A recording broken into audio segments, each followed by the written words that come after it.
So I haven't really done a lot of coverage on my garden, but this is part of my garden.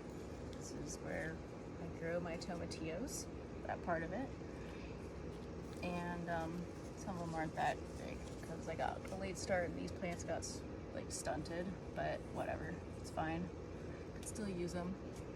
But anyway, yeah, it's October and I am still getting produce, so I'm pretty happy because where I moved from originally, this would be just pretty much done by now, although I hear from people that it's not. We're having kind of a weird year in general, but I can't complain. These are habaneros. I think I said that right.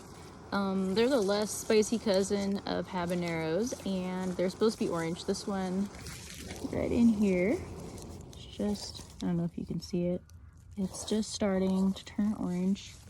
So I'm guessing that they're all gonna turn orange because they're supposed to. I've never grown these before.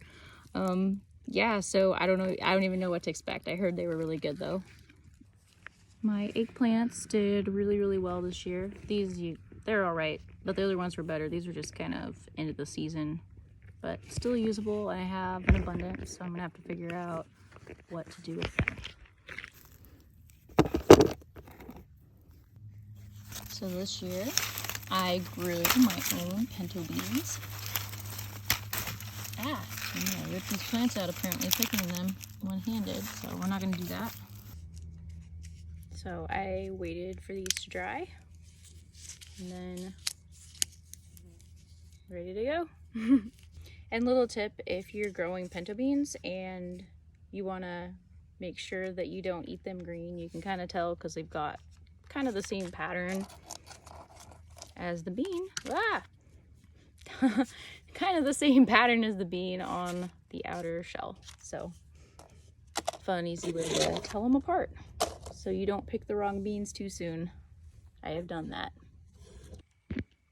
These beans here are a type of Italian heirloom bean, and they're actually blue. I'm really curious to see if they stay blue because they have cyanin, which always cooks out in my experience. So we'll see how they cook when it comes time to do that. I'll just show you. Let me show you real quick how, well, these aren't that pretty. These are brown. Apparently they're not ready. So apparently if you pick them too soon, they're brown. Let me try that again. Okay, so trying this again. They're supposed to be blue. These are brown too. What the heck?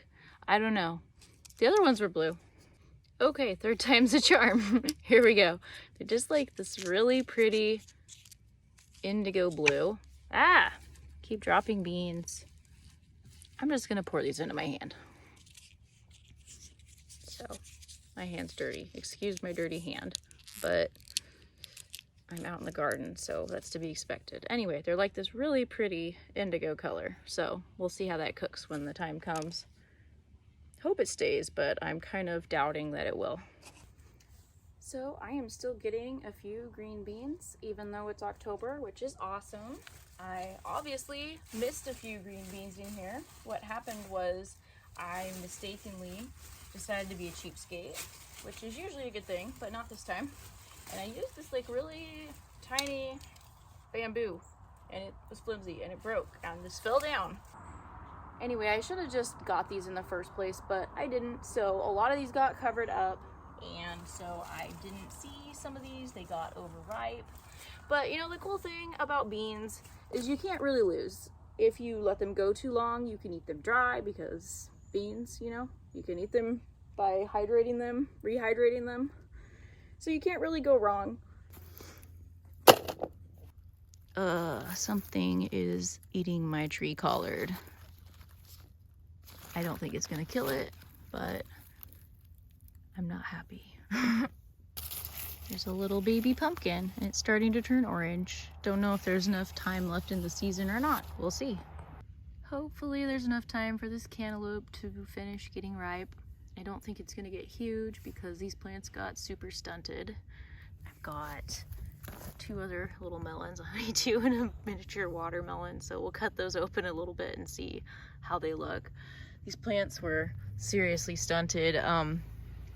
I didn't get these in the ground until late June because we were having a La Nina year.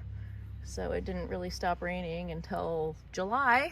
We got a late start on this area because this whole area here where the garden is was just this wasteland of Himalayas, which if you don't know is a really type of large tenacious blackberry. The berries are, they taste all right, but like they take over and they grow super fast, and it was just filled with that. And then also just a bunch of roots from that and tree roots in general. So we had to prepare all of this area, and that was taking a lot of time, and it was too wet and too muddy to till and to deal with all of that. So garden got a very late start, but that won't happen next year because all that's done. I seed saved some sunflowers last year. This is not what I seed saved. I'm pretty sure I seed saved some hybrid variety, and this was one of the varieties in it. This other one is going to seed, but it was a little bit bigger. This guy over here, super tiny, but cute. Oh well.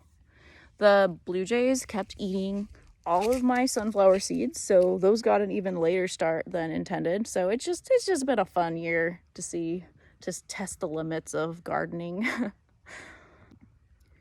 The tomatoes did really, really well this year. I grew too many, of course, because I always grow too many tomatoes. It's kind of my thing. But they're starting to crack.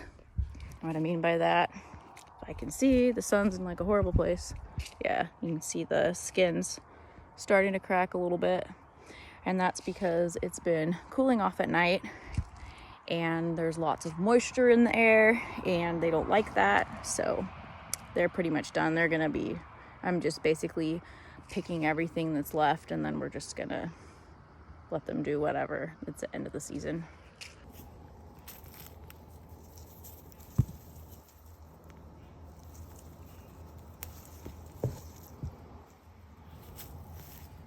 And I grew a lot of different varieties of tomatoes this year. So these squash plants are basically done, as you can probably tell with these leaves.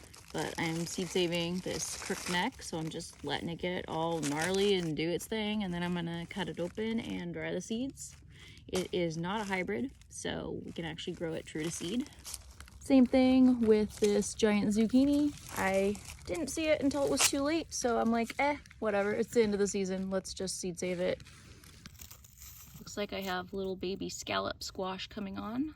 I believe these are also a true to seed non-hybridized variety, so if they actually have time to make, which I don't know if they will or not, then I'll be able to seed save from one of them too. So I accidentally planted way too many of the cherry tomatoes, and the reason I did that is because I was seed saving. It was my first year seed saving last year, and I got more plants than I meant to. So I'm just like, I'll just plant them all. So I did. And it's turned into this gigantic mess that's just more overwhelming than good, but they're delicious and they're still producing. So we'll see how much longer.